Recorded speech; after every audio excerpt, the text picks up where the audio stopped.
Jeudi 15 juillet 2021, qui l'eût cru? On aurait une autre édition du balado du Centre-Ville rendu en plein milieu du mois de juillet. On va parler évidemment de cette grande finale de la NBA. On parlera des Jeux olympiques également. Alexandre Tourigny en compagnie de Max Boudreau et de Mathieu Jolivet. Comment ça va, monsieur? Ça va super bien, toi, Alex? Très bien. Ça va très, très bien. Quelle grande finale à laquelle nous avons droit, messieurs. Les Suns de Phoenix qui ont remporté les deux premiers duels du côté de Phoenix. Et là, on se disait, est-ce qu'on aura droit finalement à une série très courte? Eh bien non, les Bucks de Milwaukee sont revenus, ont remporté les matchs numéro 3 et match numéro 4 pour créer l'égalité dans cette série à 2 partout. Donc, à tout le moins, cette série finale va se conclure mardi avec un match numéro 6. Sinon, peut-être même jeudi avec un match numéro 7. Et ça va avoir des implications assurément du côté des Jeux olympiques, tant du côté de la description, donc de moi, et de William Archambault, que des joueurs, et ce sera très compliqué, entre autres pour Booker, Middleton et Holiday, mais comme je le mentionnais, on y reviendra. Mathieu, tu as eu la chance de décrire le match numéro 4 hier. Quelles ont été tes impressions générales de cette victoire des Bucks de Milwaukee? Premièrement, j'ai quand même été impressionné par les Suns parce que le reportage, juste avant de commencer le reportage, hier, j'étais avec William Archambault et Charles Dubébret pour la rencontre à RDS. Puis, on se disait, on était tous d'accord que les Suns devaient jouer probablement un match parfait ou presque parfait pour gagner dans cet environnement-là contre des Bucks, de la façon que Giannis joue, de la façon que Middleton et Holiday avaient mieux joué aussi au match numéro 3. Et ils ont presque joué le match parfait d'une certaine façon. Booker a été extraordinaire.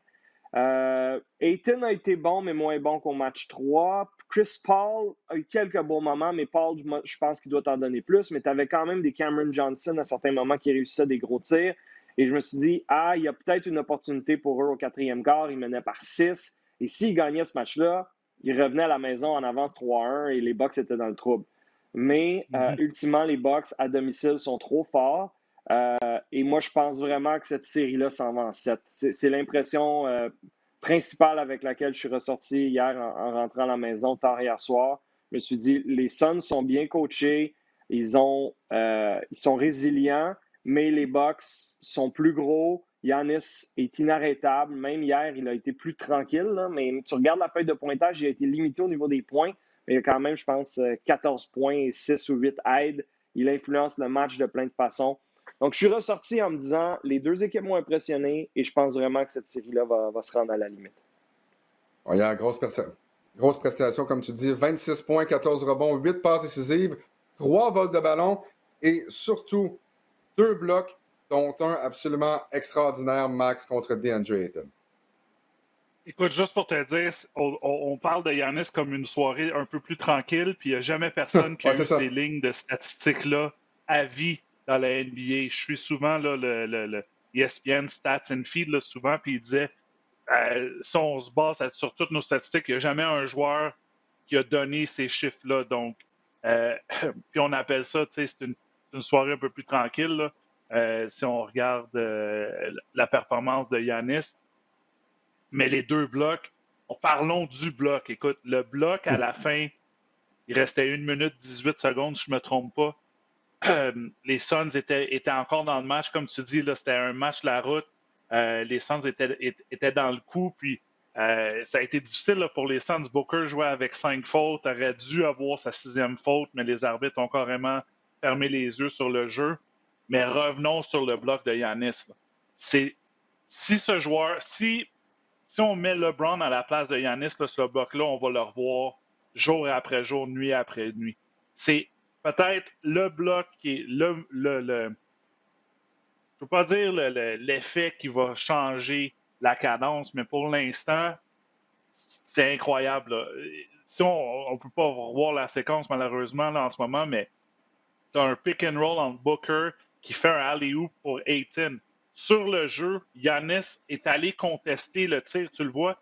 Il pourrait aller même bloquer le tir de Booker, revient, saute dans les airs en se retournant et bloque un alley-oop de DeAndre Ayton.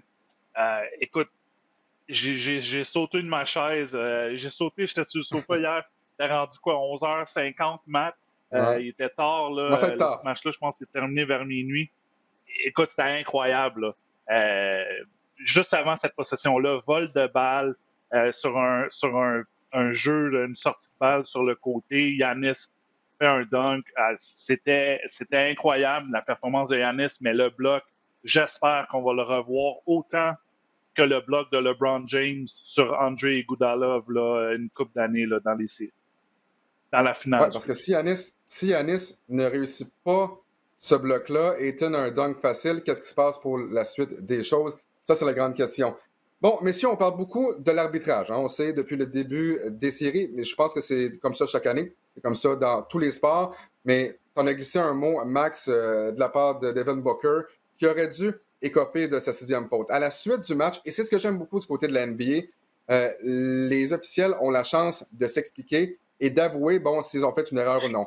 James Capers, qui est l'arbitre en chef pour le match d'hier, a dit, et je cite en français, je vais faire une petite traduction libre, « Lorsque le jeu s'est déroulé devant moi, j'ai pensé que Devin Booker a réussi un jeu défensif propre, donc parfait, il n'y a pas eu de faute. Par contre, en regardant à la reprise, j'ai raté le fait que Booker a mis sa main droite autour de la taille de Jrue Holiday et ça aurait dû être une 6e faute. » La bonne nouvelle, c'est que, ultimement, cette 6e faute-là, qui n'a pas été appelée, n'a rien changé. J'en ai pas tant contre la 6e faute, j'en ai peut-être aussi contre la 7e, j'en ai peut-être aussi contre la 8e. Les officiels ont vraiment avalé leur sifflet dans le cas de Booker et je suis content. Je ne suis pas un fan des Bucks, je ne suis pas un fan des Suns non plus, mais je suis content que ces non-appels-là n'ont pas eu un impact ultimement sur le match, mais si je me mets dans la peau des partisans des Bucks de Milwaukee, ça devait être absolument frustrant. Parlons donc de Devin Booker, messieurs. Je l'ai tweeté durant le match hier. Je sais qu'on fait beaucoup de comparaisons entre Kobe Bryant et Devin Booker, mais hier, là, lorsque je regardais Devin Booker jouer, les fadeaways, les feintes, les pivots, dans ma tête, et comme vous savez, je suis un très grand fan de Kobe Bryant, là, je revoyais le Kobe Bryant, le grand Kobe Bryant, le Hero Ball aussi. À un moment donné, Booker était à peu près le seul qui tentait des tirs. Est-ce que pour vous, c'est une bonne performance gaspillée de la part de Booker et des Suns de Phoenix? Moi, je pense que oui. Je pense que oui. C'était un peu gaspillé. Il a été extraordinaire. Les comparatifs avec Kobe sont intéressants parce qu'effectivement, la faculté de créer son tir, ils ont des gabarits semblables. Je pense que Kobe avait plus de méchant en lui. Je pense que Kobe attaquait plus l'anneau par moment quand il voulait vraiment prendre le contrôle d'un match, alors que Booker, en général, va tenter de se libérer à 14, 16, 22 pieds. La stat qui m'a fasciné dans le cas de Booker hier, que je n'avais pas réalisé pendant la rencontre, il n'a réussi aucun 3 points hier. Il est sorti de ce match-là avec 42 points et là-dessus, c'était 17 tirs à 2 points réussis et 8 lancers francs. Donc ça, c'est vraiment, vraiment rare pour un franc-tireur comme lui. Mais j'ai trouvé étrange son comportement défensif. Parce qu'ultimement, quand tu as un match comme ça, puis je ne l'ai jamais vécu, je pense même pas que Max l'a vécu malgré ses belles années à Buffalo. Tu sais, tu es dans une zone. Je vais jouer en finale à NBA, non. Désolé. Non, mais tu sais, un match où tu rentres tout, là, mais toi, tu étais plus un centre, tu travaillais à l'intérieur. Mais il y a des soirs où tu as des bonnes sensations. Booker, hier, là, c'était le joueur qui pouvait peut-être permettre aux Suns de gagner. Ta responsabilité dans ce temps-là, c'est de rester sur le terrain. Et il prenait des risques défensivement à des moments où c'était absolument inutile. La 6e faute dont tu as parlé, Alex, il fait une prise de l'ours. Dans le fond, moi, je pense qu'il y a 2 fautes sur le jeu. Il heurte le coude à Holiday. Tu te dis, OK, peut-être que c'est limite. Peut-être que l'arbitre ne veut pas siffler ça, mais le bras droit autour de sa tête, ça, c'est sans équivoque. Alors, tu te dis, à quoi tu pensais? T'es le gars qui a 40 points, t'es le gars qui marque des points, il reste 6 minutes, match 4. Si vous gagnez ce match-là, vous avez des bonnes chances de gagner. Tu ne peux pas risquer ça. Laisse-le prendre son lay-up. T'es beaucoup plus utile pour les 5-6 prochaines minutes, mais il en a pris une autre plus tard qui aurait dû être appelée, comme tu dis, Alex. Il prenait des risques inutiles, puis il chialait après les arbitres, après chaque non-appel. Et généralement, on regardait la reprise, on disait, ben oui, c'était une faute. Puis, à l'autre bout du terrain, quand il chialait parce qu'il n'y avait pas le sifflet pour l'envoyer à la ligne de lancer franc, t'es comme, ben, je pense pas que c'était une faute. il manque cette petite dose de maturité-là, je pense, à son jeu, de dire peu importe ce que les arbitres sifflent ou sifflent pas, moi, je dois rester sur le terrain, marquer mes points, profiter du fait que j'ai des super bonnes sensations ce soir, contrairement au match numéro 3 où ça allait pas bien du tout. Exact. Alors, c'est là que j'ai trouvé dommage. Il y a des croûtes à manger encore, mais le talent naturel du bonhomme est indéniable. C'est sa première finale. C'est la première fois qu'il sera en série avec cette équipe-là. Donc, tu sais, c'est phénoménal, là. Capable aussi de rebondir après peut-être une de ses pires performances sur le plus gros des plateaux. Là. Écoute, c'est la finale, tous les yeux sont rivés sur eux. Mais, comme tu dis, problème de faute, mais la chose aussi qu'on ne parle pas, c'est que lui et Chris Paul ont 9 revirements hier, 5 pour Paul et 4 pour Booker. Donc ça non plus, ça aide pas. Mais c'est sûr, comme tu dis, Matt, il parlait beaucoup aux arbitres. Est-ce que ça l'a affecté de jouer toujours avec des problèmes de faute? On sait que Monty Williams aussi est allé devant les médias entre le match 3 et 4 en disant « Écoute, c'est pas normal qu'on va pas à la ligne de lancer franc », qui est un peu drôle parce qu'après le match numéro 1, c'était carrément le contraire. On en a même parlé au balado la semaine passée. Mais pour répondre à ta question, moi aussi, je pense que c'est une occasion bousillée pour les Suns. On était dans le coup après chaque quart, c'était à égalité à la mi-temps. On n'a juste pas eu l'effet à la fin. T'sais, Chris Middleton a vraiment élevé son jeu d'un cran et a vraiment été le closer du match. C'est ça que les Bucks, c'est ça qui est super bon de cette équipe-là, c'est que tu as Giannis qui est comme ton lanceur partant qui détruit la bouteille à pleine couture tout le long du match, puis à la fin, tu donnes le ballon à Chris Middleton, puis tu dis continue, puis si tu te fais fauter, c'est correct, mais ferme le match, ferme les livres, et c'est ça qui est arrivé hier. Ouais.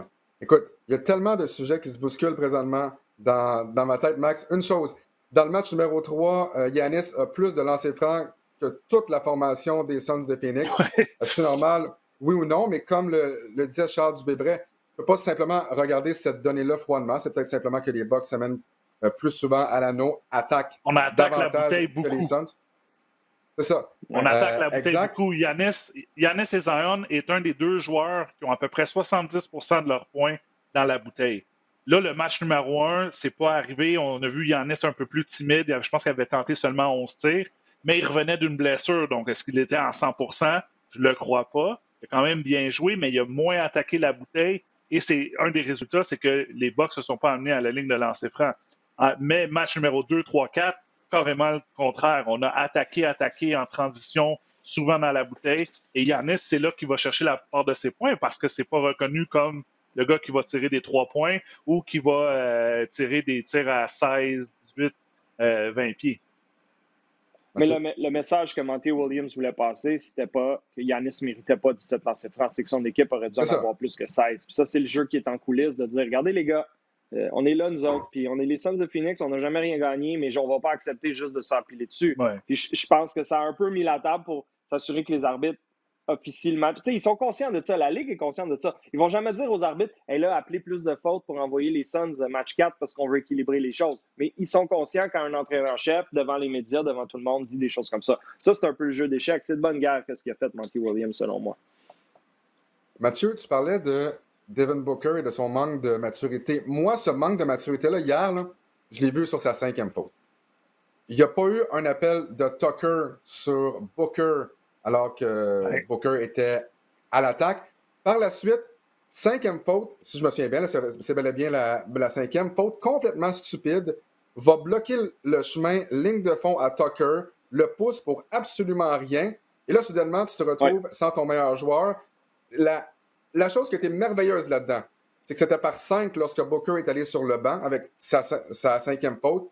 Et lorsqu'il est revenu au jeu, il restait 4 minutes et des poussières, je pense, c'était encore par 5.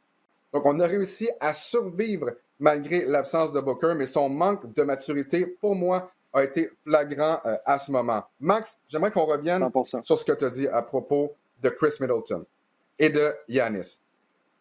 Quel a été le dernier MVP, le joueur le plus utile de la NBA à ne pas être le closer de son équipe? Est-ce que c'est normal pour vous? Est-ce que c'est normal que Middleton soit le closer de cette formation-là lorsque Giannis est le joueur le plus utile? Ou il y a vraiment eu un joueur parce que. Mais c'est pas une pointe, je me demande si c'est normal. Est-ce que c'est normal qu'on dise que Giannis est le meilleur joueur au monde, le top 3, le top 5 ou peu importe, et c'est pas le closer de son équipe?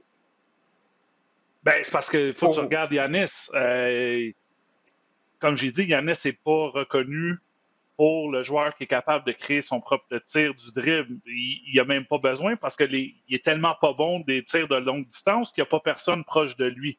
On sait que on va pacter la bouteille, puis on va juste lui dire « lance le ballon », puis c'est pas ça qu'il va faire. Mais pour répondre à ta question, écoute, LeBron James, c'est lui qui avait le ballon à la fin, mais on le questionnait disant que lui, il voulait passer le ballon. Steph Curry, imaginez si LeBron James, si on inverse LeBron et Giannis, à quel point on parle de... Peut-être un joueur des Spurs, que tu sais, Kawhi, c'était-tu le closer dans ses premières années? Tu avais Tim Duncan, Tony Parker, peut-être, mais pas de la outrance qu'on voit en ce moment. Vas-y, Mathieu. Pense-y, Alex. Pour moi, la réponse, puis c'est une super bonne question que tu poses. Pour moi, je reviens à la dynamique Shaq-Kobe. Parce que je ne suis pas en train de dire que Middleton, c'est Kobe, mais je suis en train de dire que c'est le même principe. Shaq allait te donner 40 points et 10 rebonds. D'ailleurs, ce que Giannis a fait 2 matchs de suite, là, match 2 et 3, le seul comparatif historique, c'est ce que Shaq a fait il y a une vingtaine d'années. Et c'est pas à Shaq que les Lakers donnaient le ballon en isolation avec 2 minutes à jouer dans un match serré. C'était à Kobe, parce que Kobe pouvait créer son tir. Il faut commencer à accepter que Giannis est une licorne, qui est unique en son genre et qu'il est dominant, qui va l'être historiquement, mais qui ne rentrera pas dans la case du joueur dominant à qui on donne le ballon, qui va faire un super beau fadeaway pour le titre. C'est pas ça, Giannis Antetokounmpo. Une fois qu'on accepte son brio pour qui il est, puis on accepte ses lacunes, entre guillemets, comme effectivement le fait que 2 fois en 1 minute, il va prendre un tir de 3 points en transition, alors que c'est juste ça que les Suns veulent qu'il fasse, puis que le pourcentage n'est pas bon. Il n'est pas capable de résister à ça, il ne sera peut-être jamais. Mais le reste du match, il affecte la rencontre de 16 000 façons. Mais à la base, quand je veux un panier à la fin, en isolation avec une défensive hermétique, ben, Max a raison. Middleton est capable de créer ça avec son dribble. Giannis, si c'est pas full speed ahead, si c'est pas un Euro step, si c'est pas j'attaque le panier, il n'y a même pas de crochet encore vraiment fiable. Giannis, tous ses points sont marqués d'une façon un peu imposante vers l'anneau. Moi, je pense que c'est Shaq et Kobe. Je pense que Giannis, c'est Shaq des temps modernes. Puis, c'est pas à lui que tu donnes le ballon avec 1 minute à jouer. Ça va quand même être le joueur le plus utile. C'est sûr que Kobe est meilleur que Middleton. Fait que, historiquement, ça serait peut-être Kobe. C'est Kobe qui a gagné les joueurs les plus utiles. Puis Middleton ne gagnera pas devant Giannis. Mais c'est une super bonne question. Moi, je pense qu'il faut accepter qui est Giannis puis juste vivre avec ça. Exact. Il y en a juste un Giannis, puis peut-être qu'on n'en reverra jamais un comme ça. Donc, il faut accepter, mais... Vas-y, Max. Non, continue. Ben, ce que je dis, ce qui est fou, c'est que c'est un joueur capable de mettre 40 points, 10 rebonds, 2 matchs de suite en finale. Comme tu l'as dit, il n'y a pas de tir en crochet, pas nécessairement de tir en suspension. Au lancer-franc, si Giannis, et lui-même l'a dit, si Giannis devait tirer un jour pour 80% à la ligne des lancers-francs, là, ça va être un joueur exceptionnel. On cherche tout le temps le prochain LeBron. Est-ce que c'est Zion? Là? Peut-être que c'est Giannis. Peut-être que c'est Giannis, tout simplement, qui va être une coche au-dessus de tout le monde. Et c'est fou de voir le potentiel de ce gars-là qui n'est même pas atteint à 100%. Oui. Ah, tu le dis, mais écoute, son côté athlétique, le fait écoute, je pense qu'il est 6 pieds 11, mais son wingspan, c'est comme 7 pieds 3, la longueur là, de son doigt, de sa main à son autre main. Et Matt l'a dit, là, en transition, il n'y a pas un joueur qui peut arrêter Giannis. Là.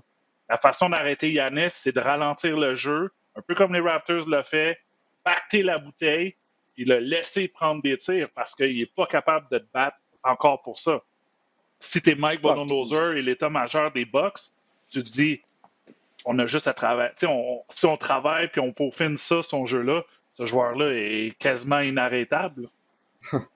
C'est son charisme aussi. C'est le fait qu'ils choisissent de rester dans le petit marché à Milwaukee pour un autre 5 ans alors qu'il aurait pu quitter. C'est les conférences de presse qu'il donne entre chaque match en finale. Hier, après la rencontre, il a fait rire tout le monde quand il s'est fait demander par un journaliste, et avec raison, comment ça se fait que ça fait 2 matchs de suite qu'après à peu près 3 minutes 30 au premier quart, tu t'es retiré de la rencontre alors que tu n'es pas blessé. Je suis allé faire un tour à la toilette. Là, il cherche la façon américaine acceptable de dire les choses. Puis il parle de quelque chose comme ça. I went to take a tinkle, exactement. Puis après le match 2, quand il perdait 2-0, il arrive à la conférence de presse, gros sourire, il fait un hommage à Marshawn Lynch en disant « Je suis juste ici pour pas avoir d'amende », puis là, il se met à rire. Il donne confiance à son équipe et aux fanbase des Bucks. Il n'a pas l'air dérangé par grand-chose. Il a une espèce d'attitude contagieuse. Le gars est unique. On n'en a pas vu d'autres comme lui. Je lui souhaite un titre. Mais je souhaite aussi un titre à Chris Paul et à Monty Williams pour toutes sortes de raisons. Fait que je pense pas qu'il y a une issue à cette finale qui va être dommage ou désolante. Mais avec Giannis qui semble à 100%, pas mal en ce moment, ça change la donne. Et je ne sais plus honnêtement, avec l'avantage du terrain qui appartient à Phoenix, mais avec le momentum accumulé par Milwaukee depuis 2 matchs, je ne sais plus c'est quoi ma prédiction. J'en ai plus de prédiction. Les Bucks en 6, Matt. C'est ça que j'avais dit au début. Peut-être. Hier, du moins, c'est ce que les partisans ont scandé Bucks in 6. Et ce que j'aime aussi, comme tu le dis, de Giannis, on lui a posé la question après le match numéro 1 à Phoenix. Est-ce que ça te dérange les partisans qui comptent à la ligne des lancers francs? Est-ce que tu les entends? Et il y a combien de joueurs qui auraient dit « Ben non, je suis vraiment pas dérangé, je ne les entends pas du tout. » Lui a dit « Ben, c'est parce qu'il y a à peu près 18 000 personnes qui comptent jusqu'à 10. » Ben oui.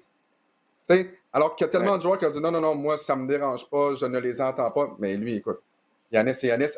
Donc, Mathieu, tu veux un titre pour Giannis, tu veux un titre également pour Chris Paul. Qu'est-ce qui se passe avec Chris Paul dans cette série finale?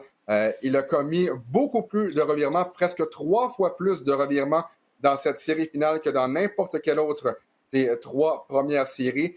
Qu'est-ce que les Bucks de Milwaukee font de bien en défense pour créer justement ces revirements-là aux dépens de Chris Paul?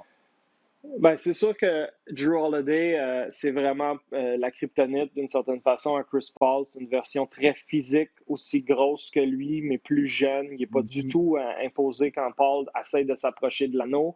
Et Paul, pour moi, il a joué trop de minutes dans les 2 dernières semaines. C'est dommage parce que tu voudrais, rendu en finale, jouer 42 minutes par match puis pas avoir de problème. Il y a une journée de plus entre tes rencontres, souvent durant la finale. Ça aide.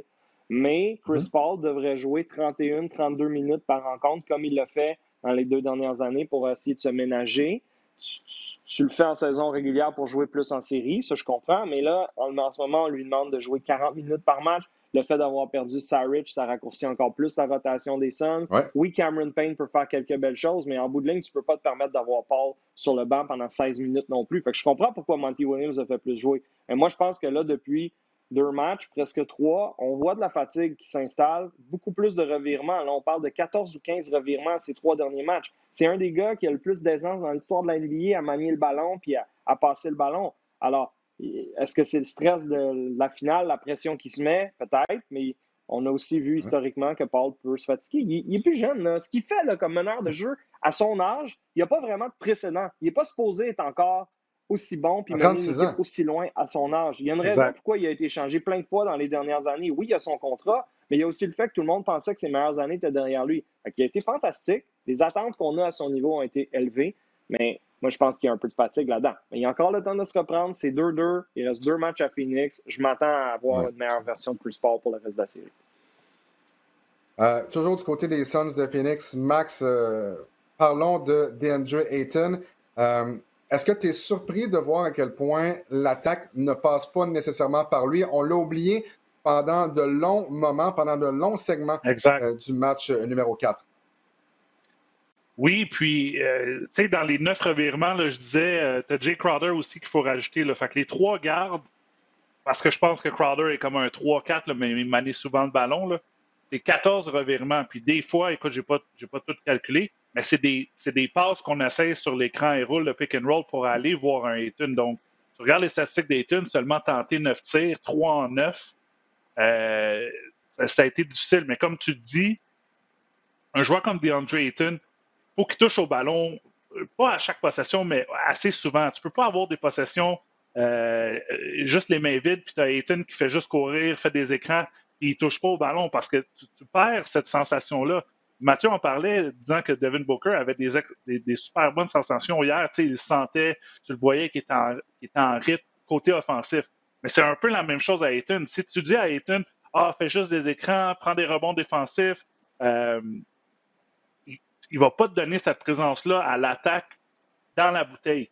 Et, écoute, c'est sûr qu'il joue plus souvent maintenant contre Giannis. Giannis est capable d'être physique avec lui. C'est un peu plus, il est plus mobile, Giannis, que Ayton, versus lorsque c'est la confrontation Brook Lopez contre Ayton. Donc, pour les Suns, il faut revenir un peu à ce qu'on a fait au match numéro 1. Beaucoup d'écrans, il y avait des permutations. On forçait à aller à l'intérieur pour que Ayton établisse une présence, faute les joueurs, mettre les joueurs des Bucks en problème de faute. On s'est ajusté du côté de Mike Budenholzer en amenant de l'aide des côtés et en vraiment disant à des joueurs comme Jay Crowder, Mikal Bridges, OK, si on va perdre, c'est à cause que vous allez réussir des 3 points, mais on va compacter la bouteille puis on ne vous laissera pas dominer. Mais comme Matt l'a dit, c'est un jeu d'échecs. Je pense que c'est 2 bons entraîneurs, c'est deux programmes, si je peux dire, 2 équipes qui ont connu du succès récemment. Depuis la bulle l'année passée, les Suns ont une des meilleures fiches. Les Bucks, année après année, ont des bonnes fiches dans les saisons. Là, ça se concrétise maintenant en série. Mais il faut essayer d'aller voir Ayton un peu plus souvent qu'on le fait là, dans les matchs 3 et 4. Ça, c'est sûr. Jouer à la maison donc, aussi va peut-être aider avec la foule et tout ça. C'est sûr que... La foule très, très bruyante à Phoenix, très bruyante aussi à Milwaukee. Exact. Je me souviens plus c'était quoi les chiffres hier, là, Matt, à Milwaukee, mais je sais qu'à Phoenix, c'est à peu près 18 000 personnes. Fait que c'est sûr que ça aide. Veut pas, ça joue l'essai du 6e homme. C'est ça. C'est plein. C'est fini. C'est aussi bien en dedans que dehors. Donc, le district du Chevreuil était plein aussi hier. Mais c'est le fun. C'est le fun de voir d'autres marchés que les marchés traditionnels qui sont en finale.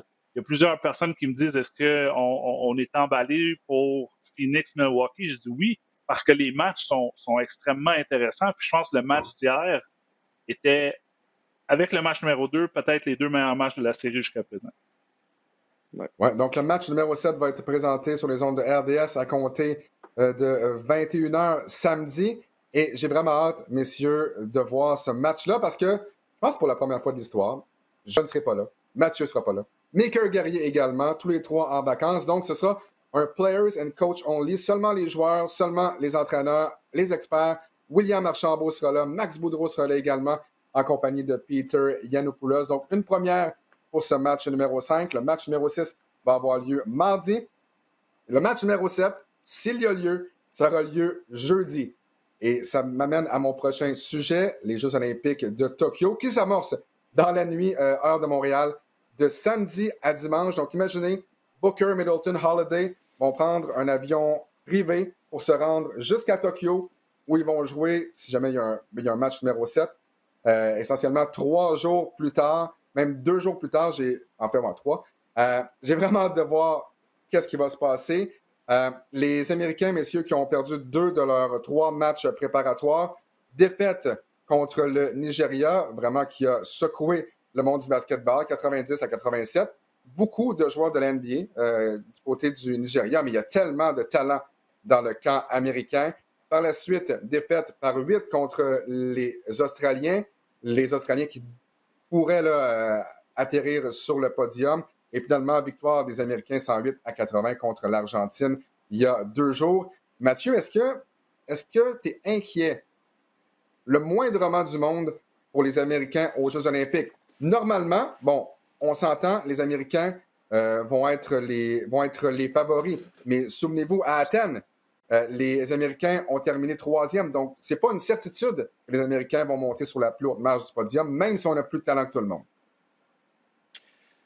Ben, écoute, j'ai eu la chance de décrire les tournois de 2012 et 2016. Et là, je suis vraiment content de passer le flambeau, pour ce tournoi-ci, Alex, parce que je pense que tu vas avoir beaucoup de plaisir malgré le décalage horaire. Là, tu vas voir, tu vas t'habituer puis tu vas dormir. Tu vas soit décrire du basket ou dormir là, pendant 16 jours. C'est ça. honnêtement, je pense que le terreau est fertile pour peut-être une défaite en cours de route. Ça ne veut pas dire qu'ils vont pas gagner la médaille d'or au final, parce que je pense que quand tu as Kevin Durant dans ton équipe, en bout de ligne, avec son expérience olympique et la façon qu'il a fini l'année pour les Nets, il va trouver une façon de mener les Américains vers la médaille d'or. Je ne vois pas un pays extraordinaire qui attend. Il y a des puissances vieillissantes, là, Argentine et Espagne qui ont toujours été là, qui ne se sont pas nécessairement rajeunies. L'Australie, La OK, France. mais je ne suis pas certain. La France pourrait faire de quoi, mais est-ce qu'il y a une méga vedette qui peut les mener? Je ne sais pas. Le Nigeria, avec un paquet de joueurs américains qui ont joué NBA puis qui ont joué NCAA Division 1, ils vont être compétitifs. Mais moi, je pense que c'était une erreur d'inclure Booker, Holiday et Middleton dans ce groupe-là parce qu'on vit exactement le scénario qui était risqué en ce moment. Moi, je pense que la série finale NBA va en 7. Je pense qu'à le 22, très tard, ou le 23 au matin, le jet privé va partir. Il va faire 14 heures d'avion pour aller à Tokyo. Ils vont arriver là, les gars. Ils vont être brûlés physiquement. Ils vont être brûlés émotivement d'une finale très chargée. Ils n'auront pas eu la chance de jouer 1 minute de match préparatoire avec leurs coéquipiers. Tu n'auras pas la meilleure version de Devin Booker, Chris Middleton, Jrue Holiday dans le décalage horaire avec toutes ces circonstances-là que tu aurais pu. Là, on apprend hier que Bradley Beal est dans le protocole COVID. Est-ce qu'il a la COVID? On ne sait pas, mais c'est clairement pas bon signe. Il pourrait rater le début du tournoi. Là, tu pourrais jouer potentiellement ton match numéro 1 avec 8 corps frais et dispo. Là. Si on exclut les 3 gars qui arrivent de la finale, puis Bradley Beal qui joue peut-être pas, puis c'est juste des rosters à 12, c'est pas idéal. Là. Tu veux pas commencer le tournoi en disant à Kevin Durant, va jouer 38 minutes sur 40, Kevin Durant qui vient de rater un an. Et tu commences contre qui? La France. Contre la France. Ça commencerait quand même. C'est ça. Ça commence dur. Moi, je pense que le terreau est fertile pour avoir des matchs serrés. Je pense qu'ils vont gagner la médaille d'or parce que c'est les Américains, puis ça serait une humiliation de ne pas le faire comme à Athènes il y a presque 20 ans, ou 17 ans. Mais moi, je pense qu'ils ont. Dans la construction de l'équipe, il y a eu des erreurs. Puis là, quand on voit les 2 matchs préparatoires où ils se font battre, là, tu te dis, ouais, c'est juste des matchs préparatoires, mais ça ne serait jamais arrivé au Dream Team, aux formations subséquentes, ce genre de défaite-là. Alors, j'ai vraiment hâte de voir. Max, est-ce que les autres pays ont encore peur des Américains? On sait que le basketball est un sport de plus en plus mondial, de plus en plus de joueurs de la NBA, justement, qui proviennent d'une multitude de pays. Est-ce que tu sens que, un peu comme la domination du Canada au hockey, oui, c'est encore une superpuissance, mais les autres pays ont rattrapé le Canada. Est-ce que tu penses que la même chose est en train un peu de se passer en basketball masculin avec les Américains? Ben oui, sinon, on n'aurait jamais eu cette discussion-là. Tu n'aurais jamais pensé qu'un pays comme le Nigeria, j'ai rien contre les joueurs nigériens, aurait une chance, seulement une chance d'avoir un match serré contre les Américains. Ouais. Moi, je pense que le gap entre les deux est rétréci, mais je pense que qu'est-ce qui est arrivé, c'est que avec l'émergence des joueurs européens, le style européen où c'est plus axé sur le mouvement du ballon et les tirs en périphérie, les tirs de 3 points. Je pense que les Américains sont en train de s'adapter à un style de jeu des autres pays. Regardez, c'est qui les joueurs de centre pour l'équipe américaine? Draymond Green, Bam Adebayo. Avant, là, tu avais des Karl Malone, tu avais des David Robinson, Shaquille O'Neal. Tu avais des gros joueurs. Dans les années après, tu avais des Dwight Howard. On allait souvent à l'intérieur. C'est sûr que les années que Matt a décrit, tu avais les meilleurs joueurs de la planète qui étaient présents. LeBron James, Kobe Bryant, Carmelo, Kevin Durant. C'est sûr que ce talent-là, j'enlève pas le talent des joueurs en ce moment, mais le talent était encore une coche plus haut. Donc, tu pouvais juste te baser sur ce talent-là et dire on va être correct. Maintenant, tu as du talent, mais tu as besoin un petit peu plus parce que tu n'as pas la crème de la crème. Et les joueurs, on regarde cet alignement-là, puis ils se disent, sûrement les joueurs adverses disent, ils sont peut-être battables, entre guillemets, mais le match peut être serré parce que LeBron n'est pas là, Curry n'est pas là. Tu sais, les meilleurs sont pas là. Oui, Kevin Durant est là, mais après ça, c'est des excellents joueurs. Là. Dame Lillard, c'est un des meilleurs joueurs. Top 10, je pense. Mais cette année, là, pas dans la Ligue au complet. Je veux dire, of all time. Mais dans l'histoire. Dans l'histoire, excuse-moi. Mais je pense que ces 2 matchs-là, je pense que ça a été bien. Un peu comme le documentaire du Dream Team, que le Dream Team avait joué contre l'équipe B puis s'était fait battre, mais personne ne l'avait su. Ça donne une genre de réalité, un reality check à l'équipe américaine pour dire, OK, là, il faut vraiment repousser nos manches, même s'il n'y a pas de manches, entre guillemets. Mais comme Matt le dit, ça va être extrêmement difficile. Là. Tu vas avoir 3 joueurs qui vont arriver à la dernière minute, 12 heures de décalage, je pense 13 heures de décalage. Puis j'ai joué en Chine. Le décalage, ça t'affecte peut-être pas la première journée, mais la deuxième journée, troisième journée. Donc, ça va être difficile. Ça sera pas un walk in the park comme ça l'a été les dernières. Mathieu, je sais que tu as une réunion dans 2 minutes 10. Prends 1 minute, s'il te plaît, pour me donner des conseils pour ces premiers Jeux olympiques de nuit. J'ai eu la chance d'écrire à Rio, mais c'est essentiellement le même fuseau horaire. Parle-moi également de l'expérience Max Paulus-Gosselin à Londres. Excuse-moi, j'ai justement une alarme pour ce fameux meeting. Écoute, hydrate-toi bien. dors le mieux que tu peux. Non, honnêtement, l'ayant vécu, puis je l'ai vécu 2 fois avec Max Paulus-Gosselin comme partenaire, puis Max, pour les gens qui ne le connaissent pas, un ancien partenaire de travail à nous à RDS, un super bon gars. Max, il y avait une batterie là, qui lui donnait une énergie de 18-20 heures par jour. Je pense qu'il va l'avoir jusqu'à sa mort. Il y a la batterie de rechange, la batterie de génératrice. Je pense que tu vas juste finir par rentrer dans le beat par la fatigue parce que c'est exaltant, c'est trippant, mais c'est beaucoup de travail. Tu prépares ton match, tu fais un match, tu vas te coucher, tu en as un autre, 2 autres, 3 autres la nuit d'après. Donc, le sommeil, ça va s'arranger tout seul, mais profite-en parce que honnêtement, les Olympiques, c'est les Olympiques. Ça arrive aux 4 ans, même aux 5 ans dans ce cas-ci, c'est trippant.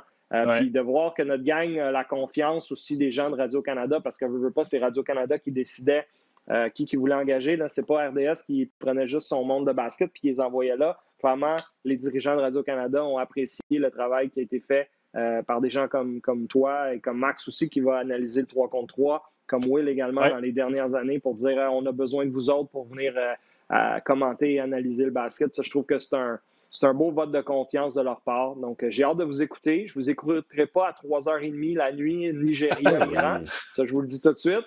Mais je vais enregistrer les matchs des femmes du Canada parce que ça, je pense qu'elles ont une belle chance de faire un beau parcours. On a une très bonne équipe de ce côté-là. Et du côté des hommes, est-ce que les Américains sont battables? Peut-être en phase préparatoire.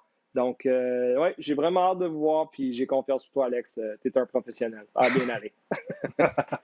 Merci beaucoup, Mathieu. Et j'ai vraiment hâte également de voir comment ça va aller du côté des repas. On sait qu'on est tellement bien traité par la SRC, mais manger un pad thai au poulet à 4 h du matin, ça, je pense que ça va être une première dans mon cas. Max Boudreau, merci encore une fois pour ta présence tout au long de cette saison. C'est la dernière du balado du Centre-Ville.